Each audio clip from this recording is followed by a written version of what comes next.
that means rocks and stones by the ancient Greek language. And it's believed that this name being called by the Greeks in the 4th century BC when they invaded East by Alexander the Great, ending the Iron Age and starting the Hellenistic period. So they had reached this part of the world and they called it Petra, meaning by that the stony area, still carrying its name. While it's believed that the ancient local name for this area by the people who created it were called the Napatians was Ar-Raqim or Raqmo, which means by the Aramaic language and the Napatian language, their own language, also the stones and rocks.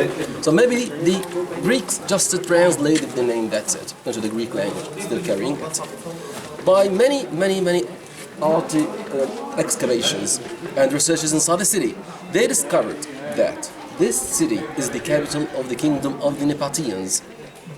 And this city right here was the central part of the ancient civilizations.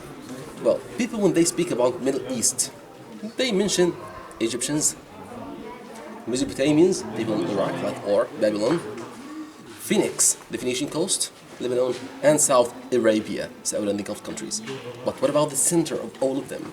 There was a kingdom centralizing all of them in the center and connecting them all together. Were called the Napatian kingdom. This was the capital of it.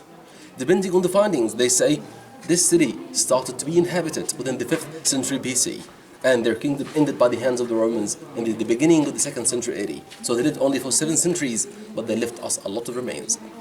I believe you are familiar with the map of Middle East nowadays, the countries, right? Are you? Roughly 700 years it was inhabited by the Napatians, but not only the Napatians, I'm talking about only this kingdom, these people who created these carvings of the city. But people before that lived here, and after that kept living here. No, people originally living here. Yes. Are you familiar with the map of Middle East? Yes. So maybe you know that Jordan is surrounded by Syria north, Iraq east, Saudi south, and Palestine west.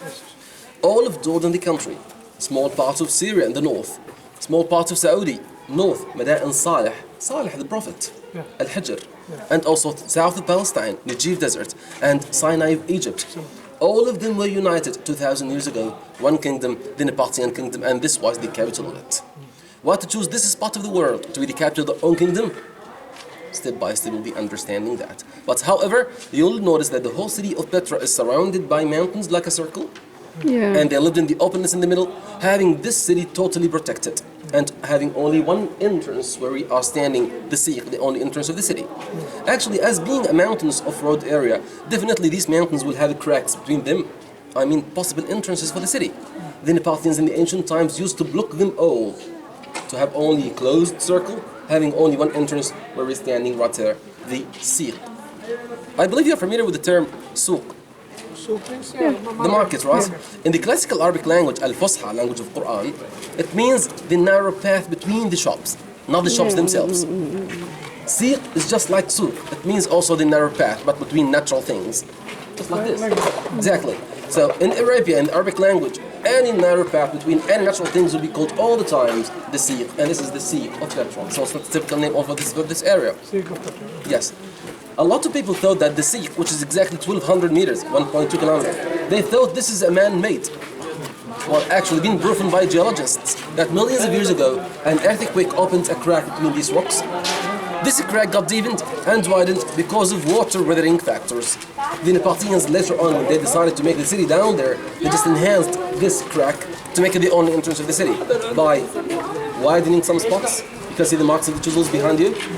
They just widened it from here. They created some niches for the statues of God, where that man is standing for light. They paved it totally. This pavement is new, created by the government for avoiding the dust and things. But originally it was covered by these limestones where people are walking. And as we go further on, you will see more and more of this pavement. They also created a water channel behind you by the sea, by the owner of that's one dragging water down to the city. Actually, it's not the only water channel here. There are 2 channels on both sides, and they both drag water down to the city. And by the very beginning of the sea, at the other side there is a channel, but in this part of the sea, it's eroded. We will see it as we go further on inside the sea. They also created a gate. You can see the remainings of the bricks up there. Some remaining, there was an arch right there. like the very beginning of the city, and maybe a gate or a door, but no one is quite sure about that, but no evidence. But maybe there was a gate what's protecting the city from entrance, and maybe protected by soldiers as well, to be choosing people to get inside the city selectively. Because it is the other way, it is full round of mountains. Totally, sir. And as we go down to the valley, you'll see that totally mountains of all directions, and they lived in the openness in the middle.